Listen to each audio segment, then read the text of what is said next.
Hello, hello, hello, and welcome to Nursing News You Can Use at 5. And you know what? I just realized I didn't change the background. So let's get to, I just realized that. Let me get back to the other show. This is Nursing News You Can Use.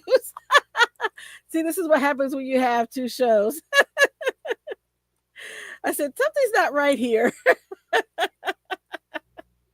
This is what's being live. I love it. So I wanted to share with you some information because this is new to LinkedIn. I haven't done a live show on LinkedIn for this show, and so I wanted to make sure that I shared that all with you.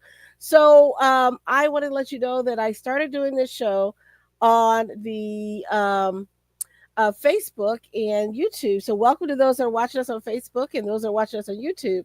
And I started out this show doing this, just talking about what's happening in healthcare and where you can get your supplies from during the COVID pandemic. And so I started sharing this show to really help nurses know what's going on in healthcare and follow up what's happening. So that's how we got this show started. And so I always start out the show because this is due to my LinkedIn audience with an affirmation for the day. And so I'm going to ask that if you're watching us on LinkedIn, I've invited some people to come. Please let me know if the show is of interest of you and should I continue to post it here on LinkedIn. Otherwise, I'll continue on my other platforms. But I wanted to share that with you. So we always start off the show with an affirmation. So here's our affirmation for today from the You Are a Badass calendar. Keep your thoughts directed at your goal. Do everything that you do know how to do to make it happen. Decide with unwavering determination that it will happen and be on the lookout for the opportunity. It's so good. I'm going to say it again. Keep your thoughts directed at your goal. Do everything that you do know how to do to make it happen. Decide with unwavering determination that it will happen and be on the lookout for the opportunity. That's our affirmation from today for the You Are a Badass calendar from Jen Sincero. All right, let's get into it. So, our first thing, because this is a special episode that we're doing on LinkedIn as well, I have also added a guest for this show because on this show, it's basically me talking about the news and providing commentary. But I have a special guest for this show. It is my coach and mentor, Lori Brown. I'm so excited. I've been trying to get her onto the other show for a long time, but she's here today to talk about what's happening. And I'm excited because we do talk about events that are happening. So, if you have a local event in our area, let me know. I'd love to share it with our community. But I'm going to add her to the stage. Welcome to the show, Lori. Thank you for being here. Oh, thank you, Tina. I appreciate it. Hi, everybody. Welcome. Okay, so Lori, first of all, let's hear about you because listen, when I first heard of Lori, I was looking for a coach and mentor in the legal nurse consulting space. And I saw, wait a minute, Lori is a nurse and a lawyer. That's a good combination. Oh, and she's from Indiana, so she knows like Indiana folks. So maybe I should go talk to her. And that's where it first popped in my head. I said, let me find out what she's doing. So I was the kind of tire kicker, hang in the shadows type person, which is popular. A lot of you are, where you're thinking about, oh, I want to hear a little bit more about it before I jump in. Well, this is an opportunity that's coming up to you if you're here local in Indianapolis, if you want to join, but also you can fly in, we'll have you. There's an opportunity for you to learn more. So, Lori, tell us a little about yourself and your background and what you're doing. Thanks, Tina. So, as you heard, I'm a registered nurse as well as an attorney. My story, I never planned to be an attorney. I don't even think you know this, Tina.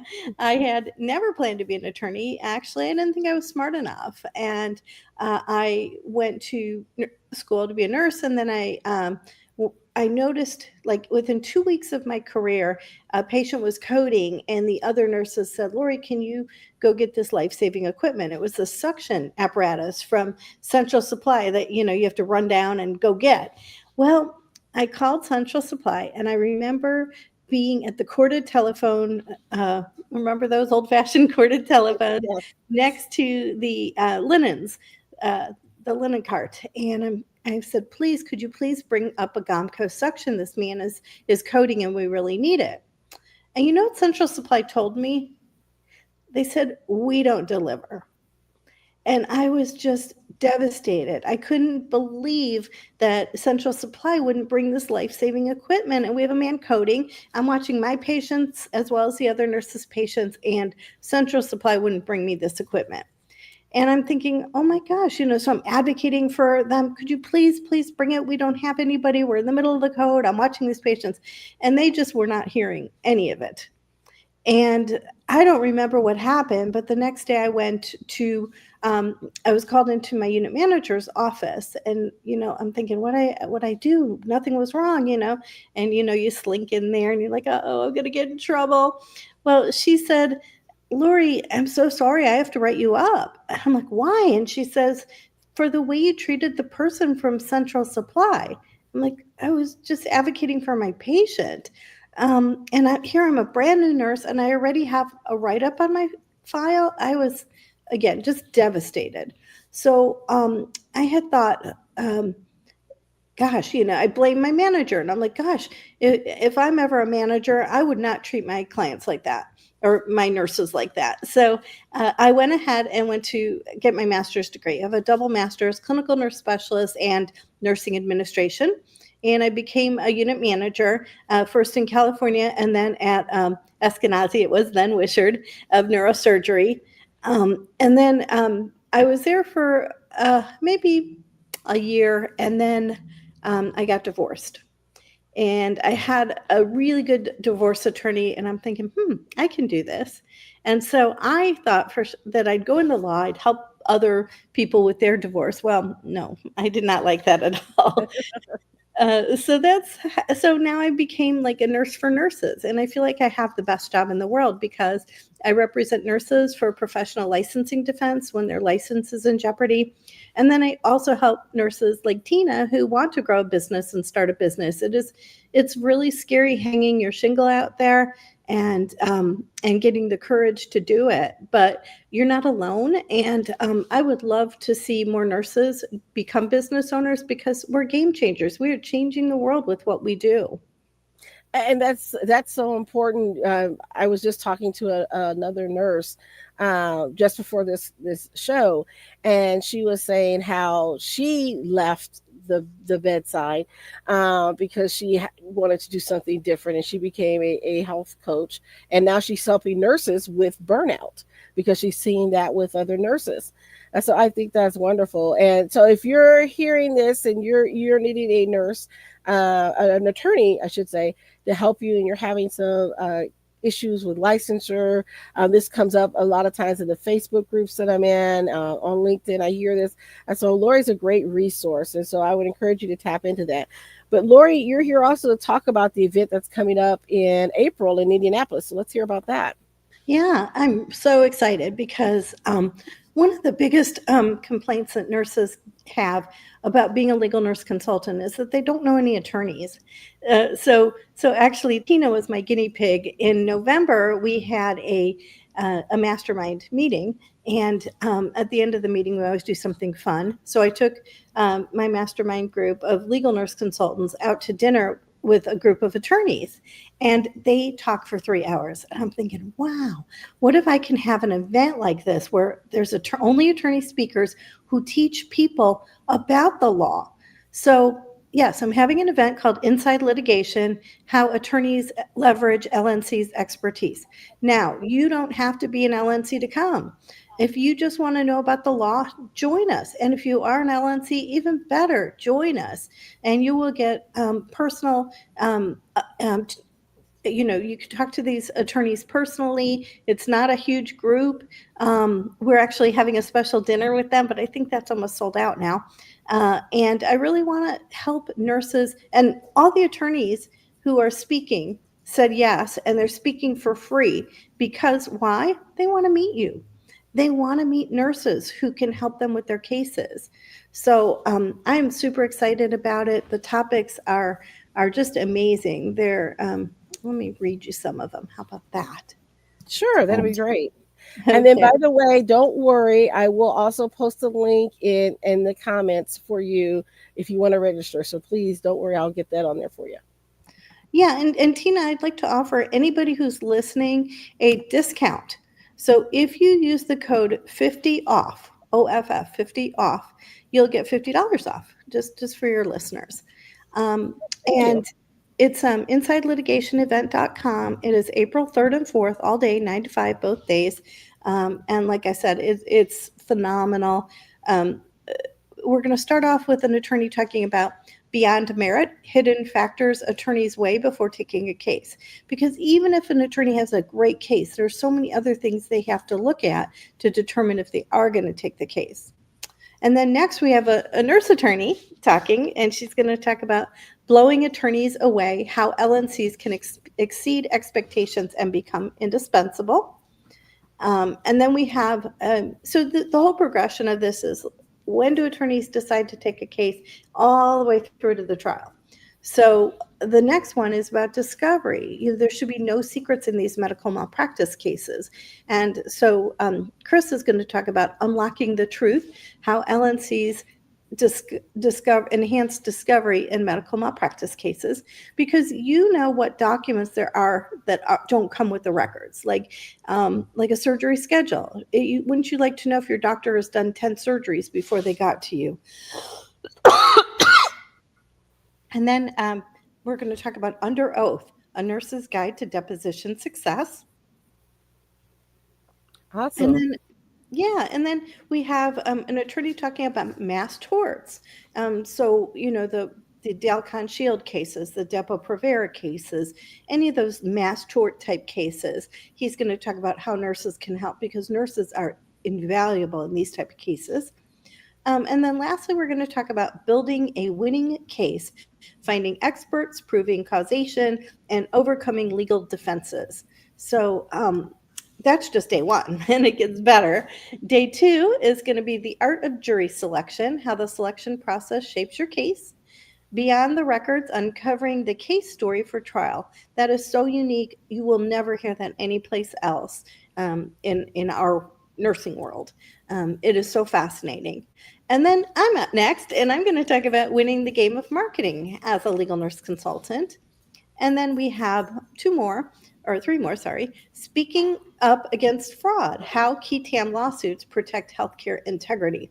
Those are those whistleblower suits. And I'm sure that you would love to, many of you find things like they're billing Medicare or Medicaid for this. That's wrong. That's fraud. Those are what key TAM cases are about. And he's going to talk all about that. And then the last two are all about trial, from chart to courtroom, the LNC's role in winning medical malpractice cases, and inside a medical malpractice trial, how LNCs strengthen the case.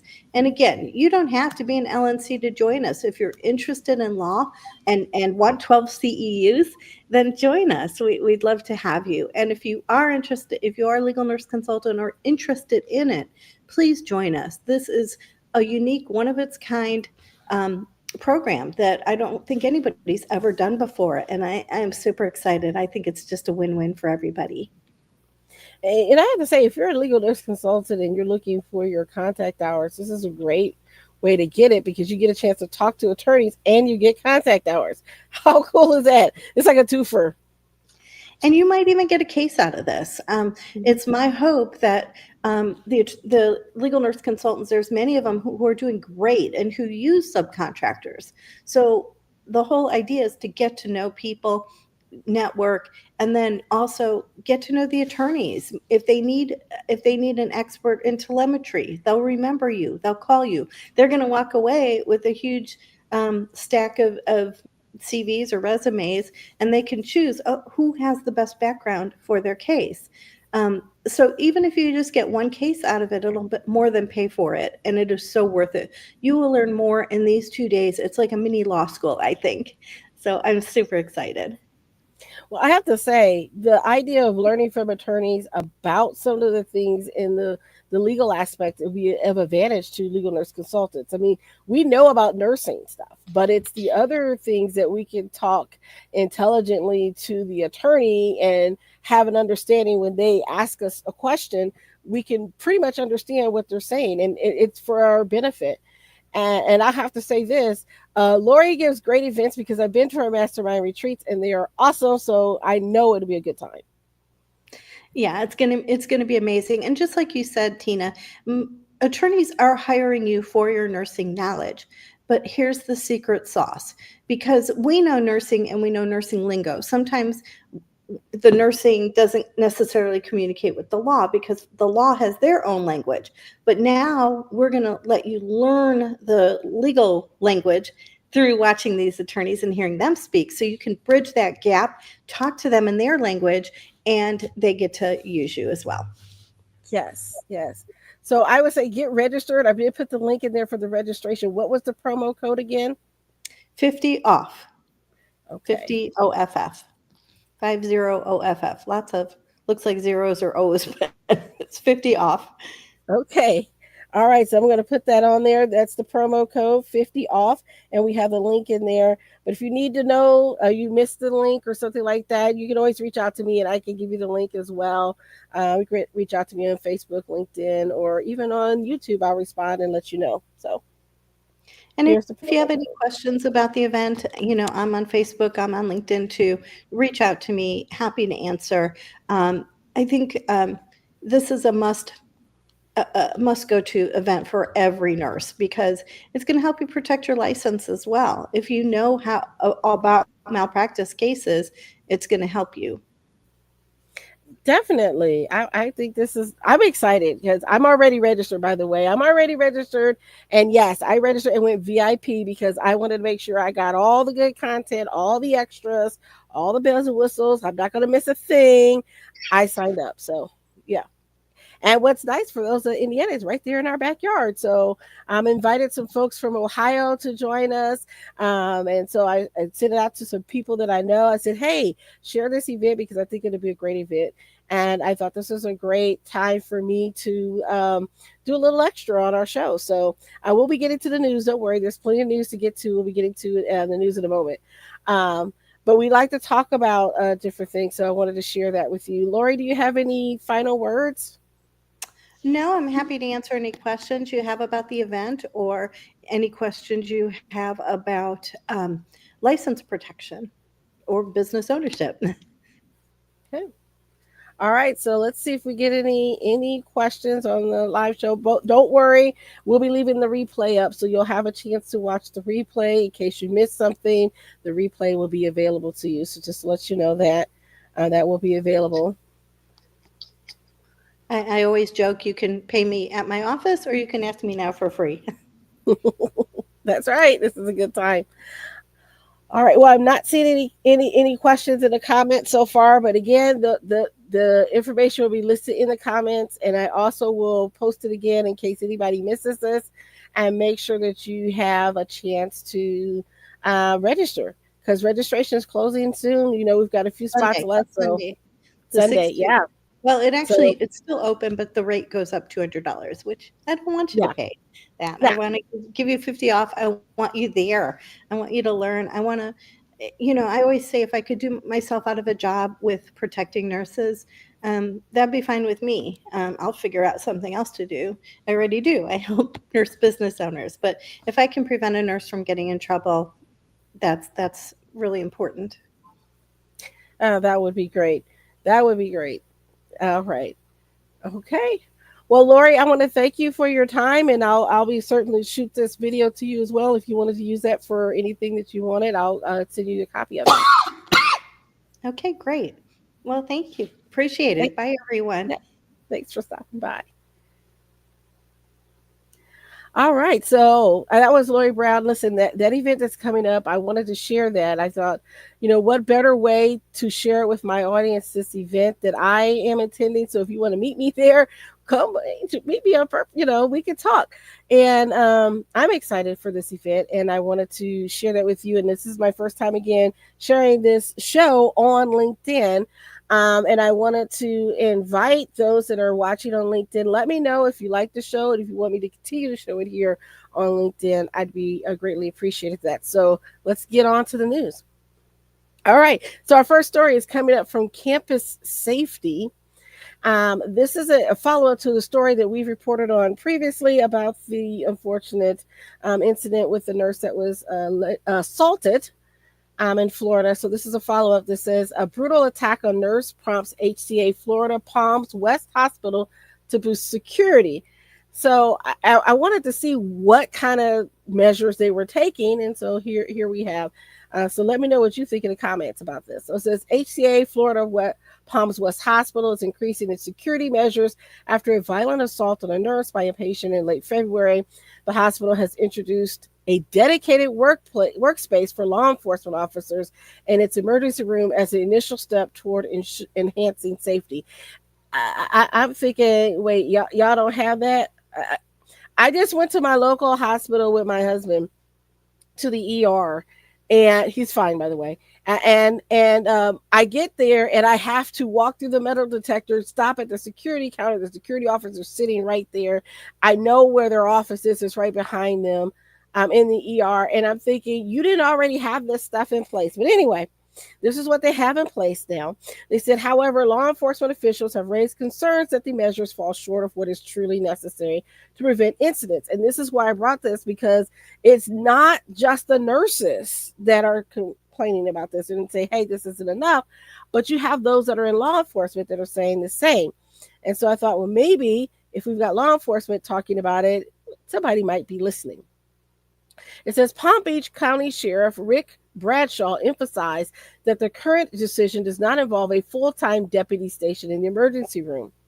The deputy would be so busy that night that he doesn't get a chance to do anything, or could be, Bradshaw said.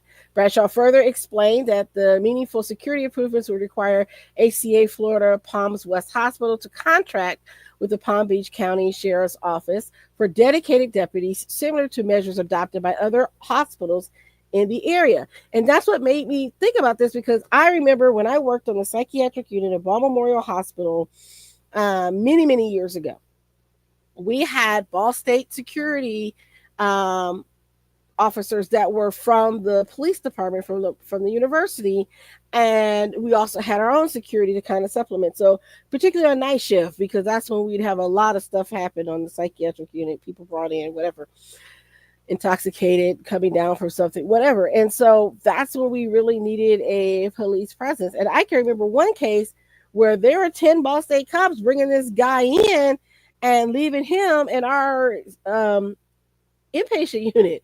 And that guy busted out of our locked seclusion area. So then now we had to call them back to come get him. And it took 10 more to transfer him to the forensic unit at that time, Wishart.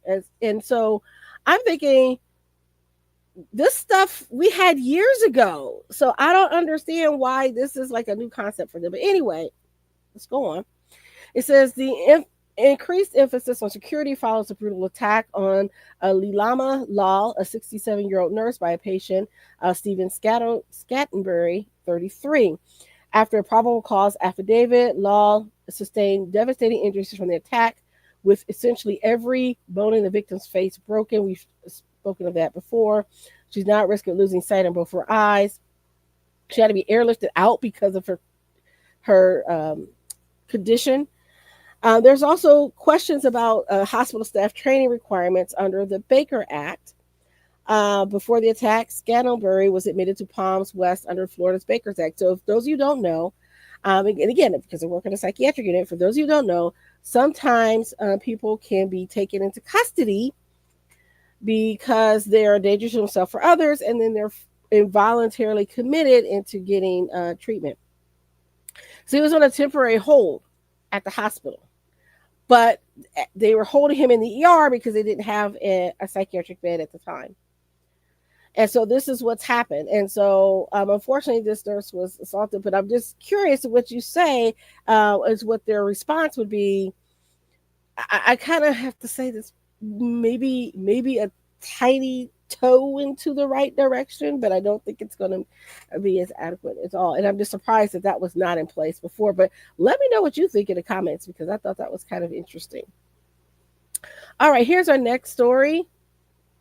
And it's coming from Skilled Nursing News.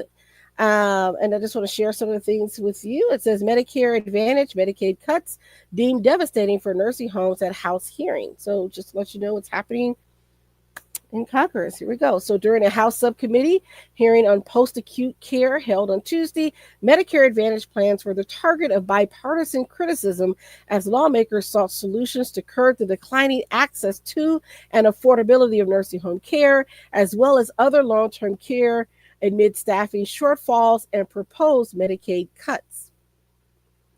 Improper denials and delays by Medicare Advantage plans and formulation of policies to reduce the burdens on nursing homes were key focuses of the Ways and Means Committee hearing titled After the Hospital Ensuring Access to Quality Post Acute Care, and stressing the importance of providing care in the right place at the right time and at the right price. Lawmakers posed questions to expert witnesses from the nursing home sector, long-term care hospitals, home health care, and hospice care, and emphasized innovations such as telehealth while offering policy recommendations to improve access and convenience for patients. So, as you know, that there has been proposed cuts to Medicaid, and then most of our nursing home residents are funded by Medicaid, and then you have Medicare, which initially would give you like 80 days to be in the nursing home for rehab, and that kind of depends with it. Advantage Healthcare plans and Affordable Care Act, the ACOs, Affordable Care Organizations, they came up with. So then they tried to get them out as soon as possible, so facilities weren't able to utilize the full 80 days. They were trying to fast track people to be out of facility and back home and into community setting to further their rehabilitation at home. So that's some of the things that were happening in these affordable care organizations. Because when I was in long-term care, that's one of the things that I was tasked to do by one of my executive directors, was to see if I can get people in and out of the nursing home a lot quicker if they were there for rehab. So just to kind of give you some backstory on what's going on here. So um, it says that reforms made to payment systems for inpatient rehab hospitals and skilled nursing facilities were beneficial to those industries, meaning long-term care hospitals and nursing homes. But he also pointed out that the long-term care hospital payment systems have not undergone similar reforms, which is true. And a lot of times, how they get paid needs to be looked at. Changes to the LTCH payment systems focus primarily on payment criteria, which in turn has led to financial strain and closures of long-term care facilities. And we've reported on the show previously, there are a number of long-term care facilities that are closing down because they don't have adequate staff. They've run out of funding. These are issues that are across our nation that we're dealing with in many states. It says these closures mainly occurred after the Centers for Medicare and Medicaid Services implemented a new dual payment criteria system, which was likely missing patients who would have benefited from LTCH care. This has resulted in financial difficulties for the LTCHs because of the high cost outlier threshold, which allows hospitals to receive additional payments from extremely high cost cases. So there's more to this story, but if you want to hear more about what's going on the Hill with this, head on over to Skilled Nursing News. They did a great job on this article. We just don't have time to go into all of the detail on that, but that's why I let you know where it is so you can find it. Here's another interesting story. This is from KFF Health News. And again, we're going back to nursing home, and it says nursing homes and the AMA wants Medicaid defenders hang back as the GOP mulls big cuts. And so I don't talk a lot about politics here, but as they impact nursing and what's going on in healthcare, we will bring these stories up. So it says when congressional Republicans in 2017 pushed to repeal the Affordable Care Act and slash Medicaid, dozens of physician groups, patient advocates, hospitals, and others rallied to defend the law and the safety net program. 8 years later, two industry groups have been notably restrained as GOP lawmakers consider sweeping new Medicaid cuts. The American Medical Association and the American Healthcare Association, which represents nursing homes. At the same time, the two groups are lobbying Republicans seeking support on other priorities. The AMA is lobbying lawmakers to reverse a nearly 3% cut in Medicare's fees for physicians. And the AHCA has pushed Congress to roll back regulations enacted under President Joe Biden that mandated better staffing ratios at nursing homes.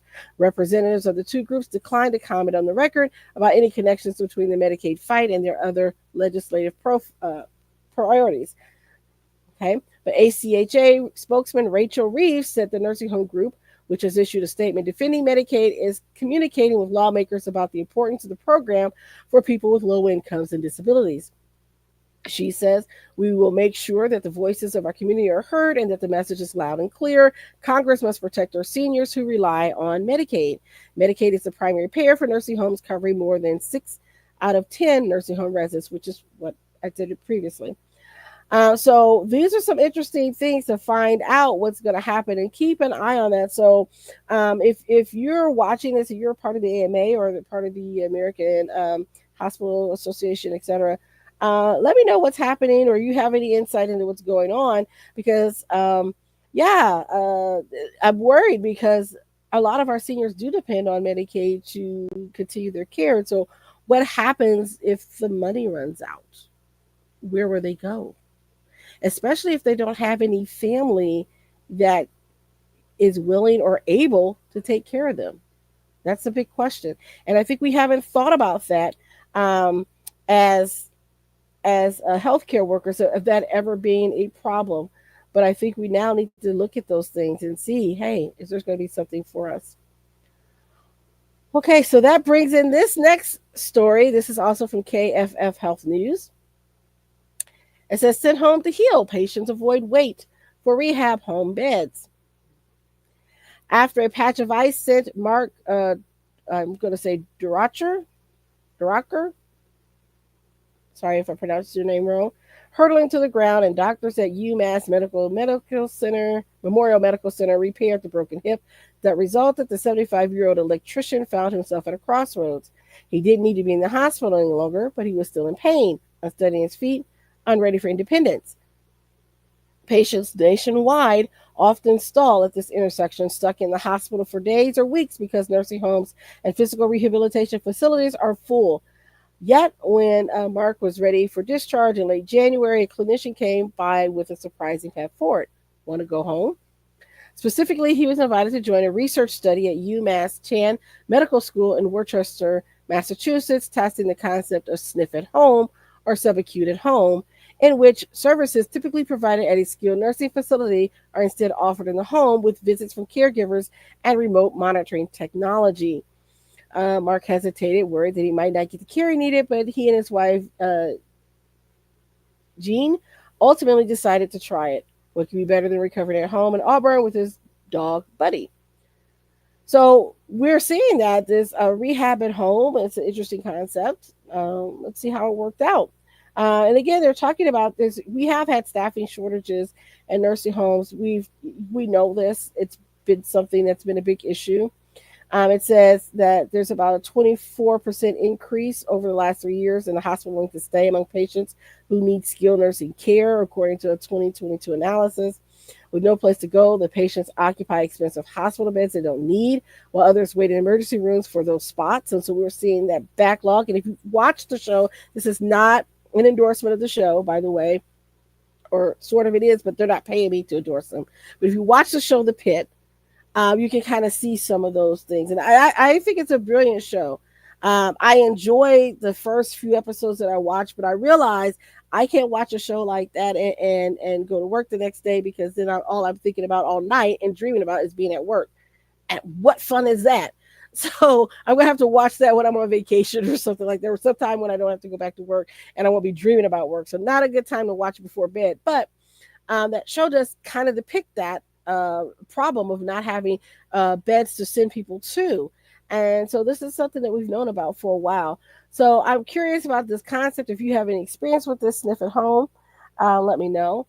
The American Health Care Association uh, calls the sniff at home a misnomer. By law, such services must be provided in the institution and meet detailed requirements. And the association points out that skilled nursing facilities provide services and socialization that can never be replicated at home, such as daily programs, religious services, and access to social workers. But patients at home tend to get up and move around more than those in the facility, speeding their recovery, said Wendy Mitchell, medical director of the UMass Chan clinical trial. Also, therapy is tailored to their home environment, teaching patients to navigate the exact stairs and bathrooms they'll eventually use on their own.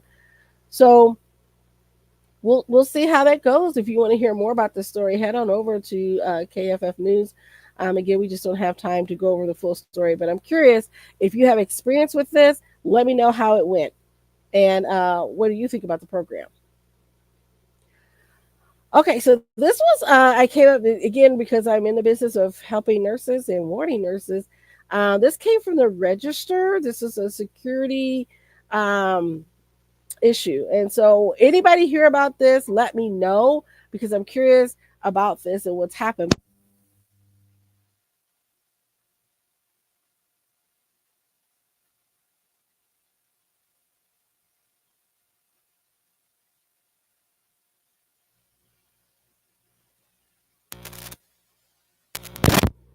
Here we go. Sorry about that. I stepped on my cord and pulled my microphone and headphone out.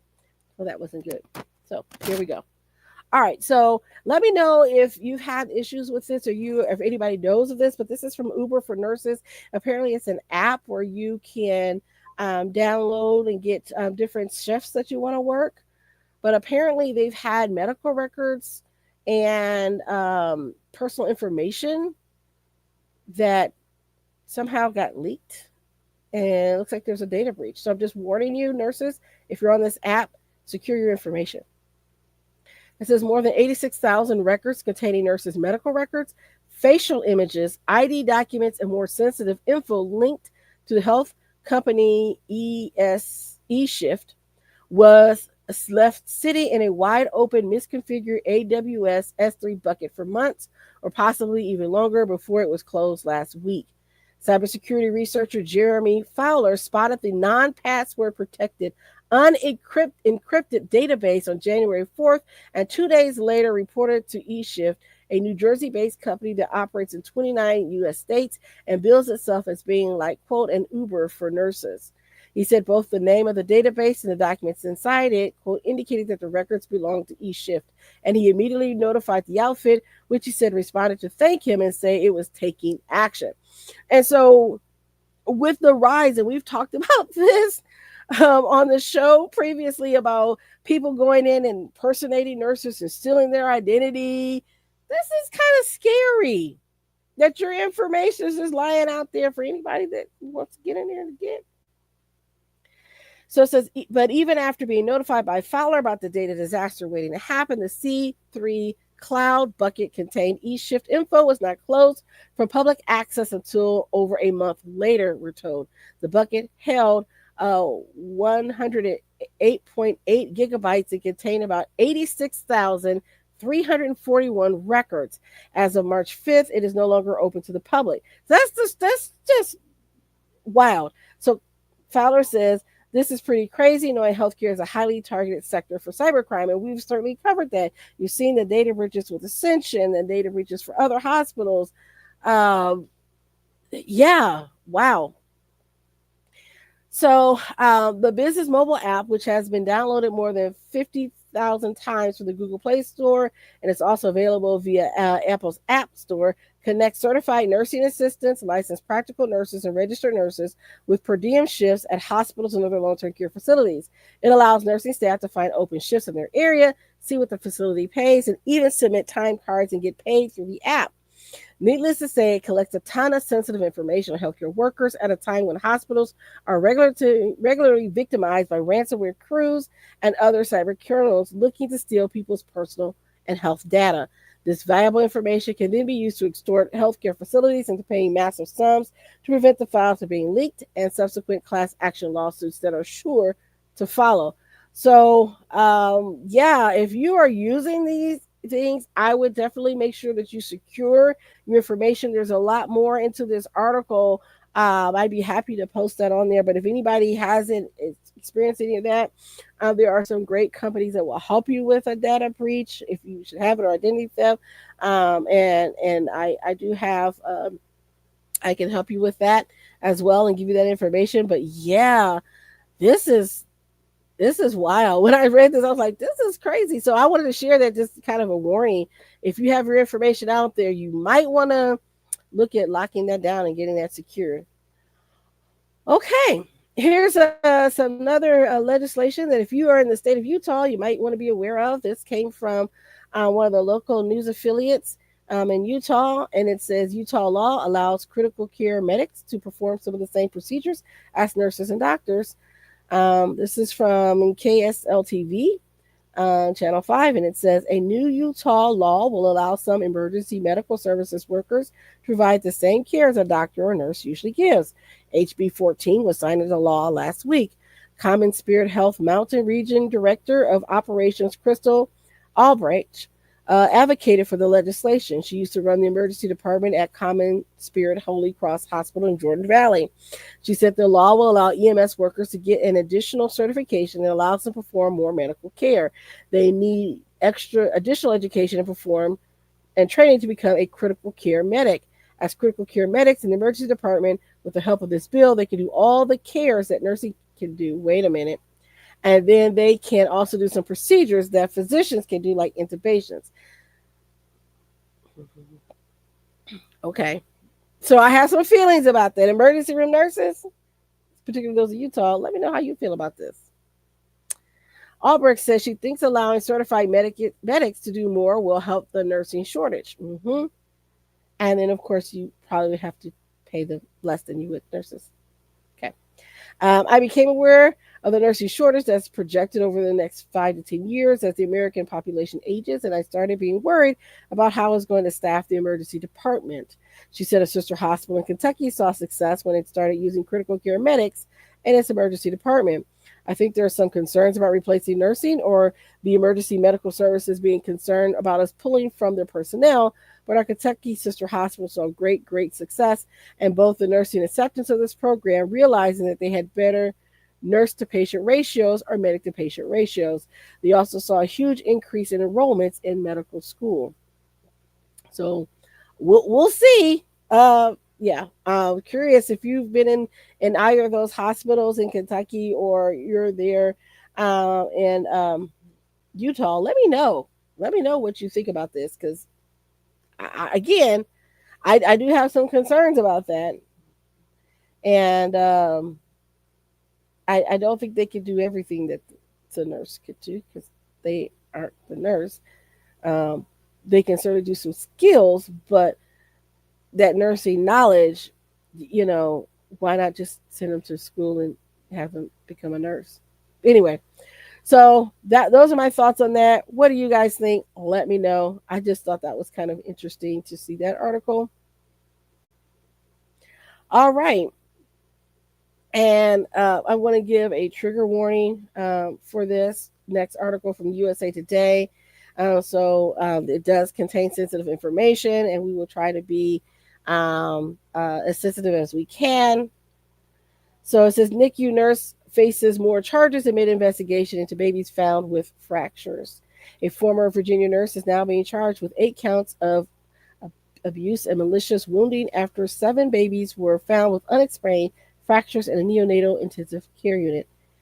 Erin Elizabeth Ann Strotman, 26, was arrested earlier this year and charged with 2 counts of malicious wounding and felony child abuse in connection with the investigation in the hospital where she worked.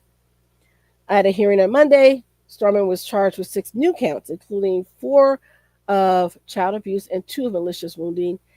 Officials are investigating the injuries of 7 infants, 3 in 2024 and 4 in 2023. The charges added Monday are in connection to the 3 babies harmed last year.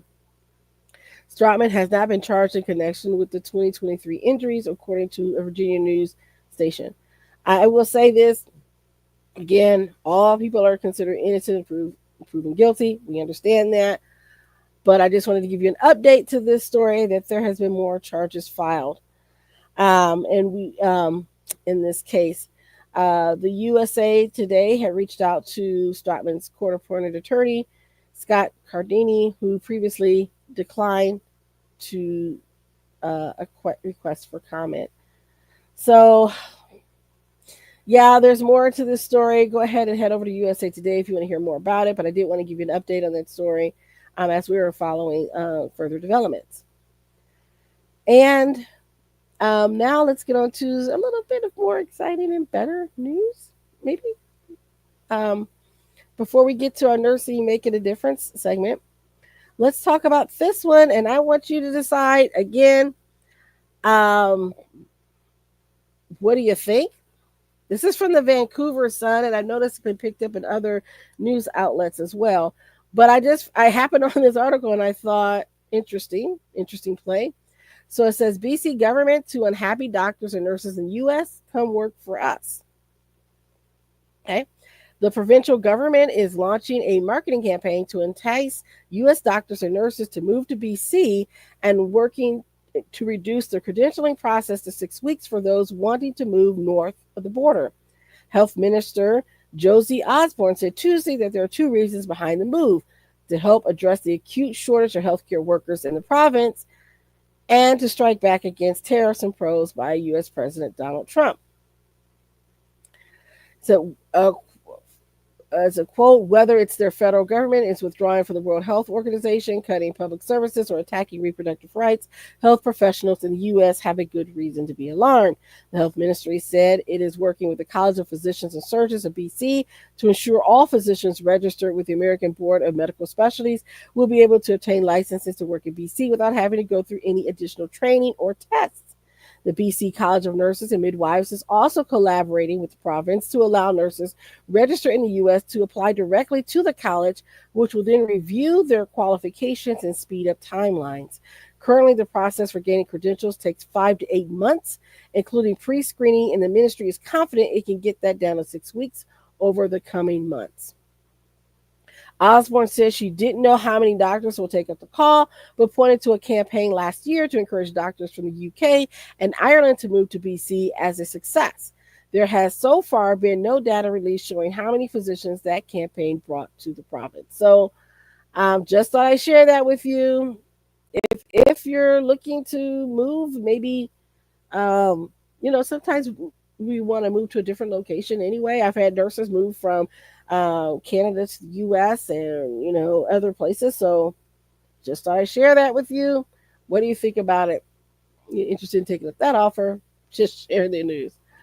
All right, let's get into the great news that we have, and I thought I'd share this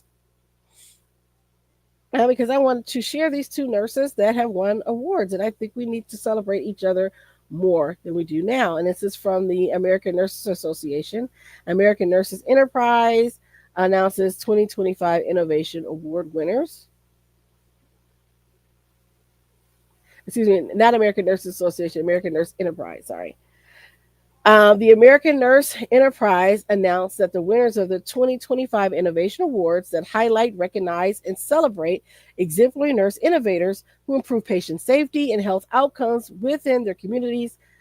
Sponsored by Stryker, a global leader in medical technologies, these awards honor two innovators: Sheridan Mayamato, PhD RN fan, and team, recipients of the Nurse-Led Team Award, and Amani Farag, PhD RN, recipient of the Individual Nurse Award.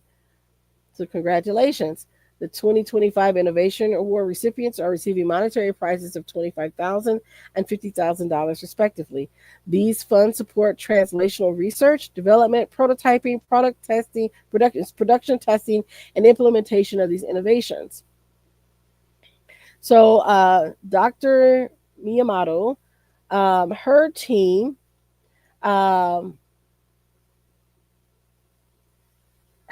developed the safety system that was designed to address health inequities by providing quality forensic sexual SA care, should say, in rural and underserved communities, which often lack access to expertly trained SANEs who also have proper resources for the survivors. The safety system addresses this problem by securely connecting rural healthcare providers with competent and skilled SANEs through a telehealth enabled forensic system, which has been created to adhere to the best practices of examination and accurate evidence gathering. So that's pretty awesome.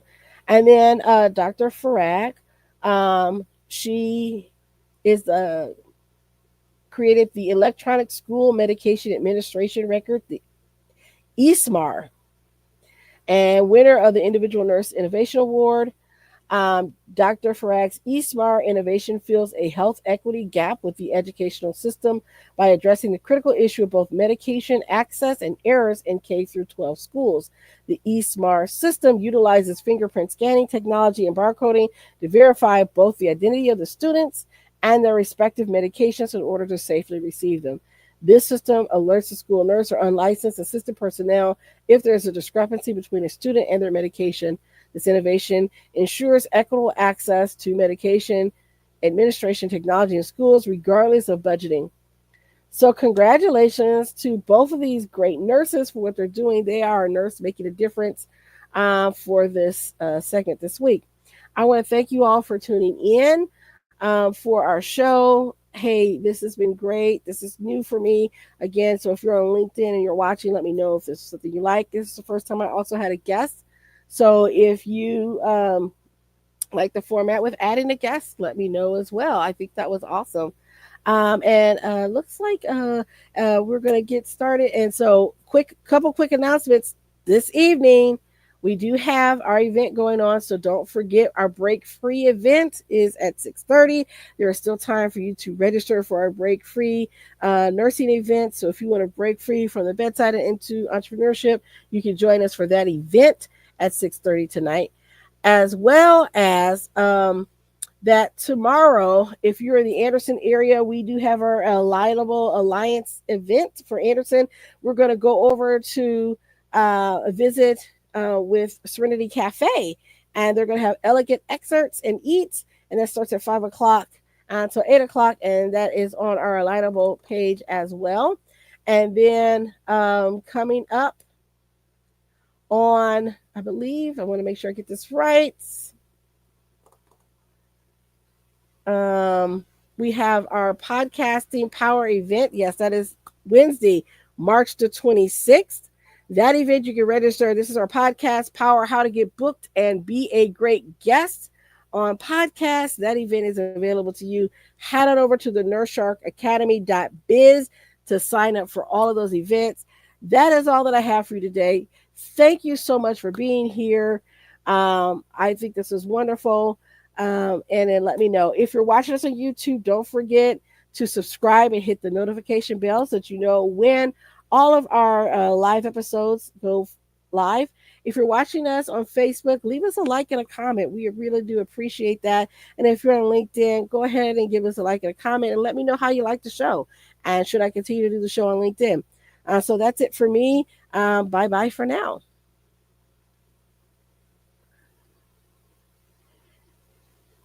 Hello. Oh, wow. Thank you. I can't hear you.